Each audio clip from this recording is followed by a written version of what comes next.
Et salut à tous les gars, c'est Paki, on se retrouve pour un tout nouveau trade récap de la journée du 27 juillet 2026, donc la journée d'hier, lundi.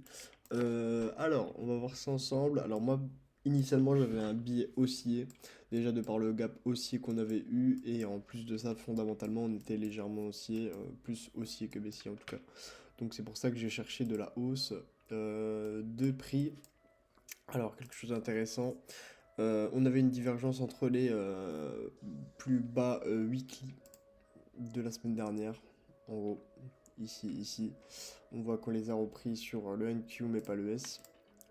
Du coup, ça a fait aussi une divergence daily. Juste ici. Pourquoi ça a fait ça du coup maintenant? Ça, c'est bizarre. Voilà. Hop là. Du coup, ensuite, on avait cette divergence. Du coup, qui était clôturée en H1.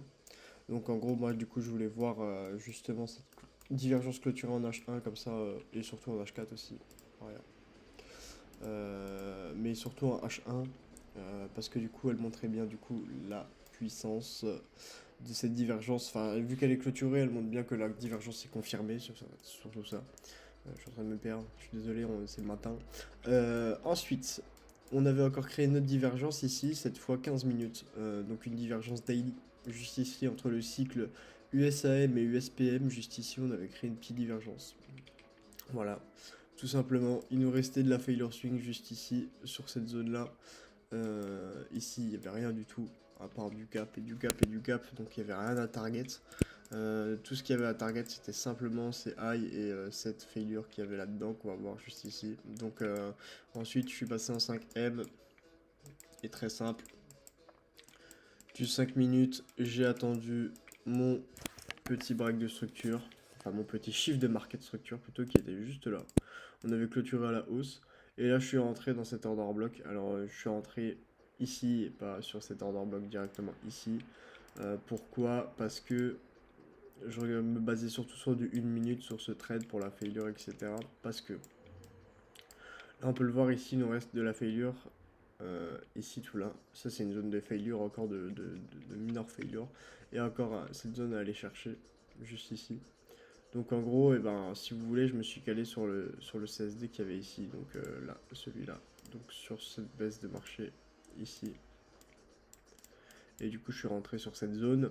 Petit range pendant mon SL, voilà, enfin dans le négatif de ma position. Et puis après, on est monté. J'ai pris un premier TP de 3 micros juste ici, donc sur cette minor failure. On voit que le prix, il a bien range dans ce fair value gap. Hop. Et puis après, il est venu me break even. Donc voilà, c'est justement pour ça que je m'étais mis un break even. C'est parce qu'en fait, ici, vu on a été déjà super baissier dans la journée, là vous le voyez, hein, on a été déjà super baissier dans la journée. Je m'attendais pas forcément à ce que le prix, je m'attendais pas forcément à ce que le prix aille à la hausse. Il y avait une possibilité qu'en revenant dans un pilier arrêt, le time frame, et ben, il puisse retourner à la baisse. Donc là, bah, il est malheureusement venu déclencher mon break-even ici, sur cette zone-là. Pourquoi ici d'ailleurs? Ah oui, parce que j'avais mon celle placé plus haut. Ouais. Du coup, il est revenu break-even et après, on voit qu'il a allé run direct vers mon TP, juste là. C'était un très beau target du coup. Et puis après, on voit que le prix est parti à la baisse pour le reste de la journée. Voilà, juste là. Hop. Donc, c'était bien un bon pilier arrêt à aller chercher. C'était bien une belle zone de retournement que j'avais trouvé. Mais pour le coup, je me suis fait break-even. Donc, on va voir les stats des bons comptes ensemble. Juste ici.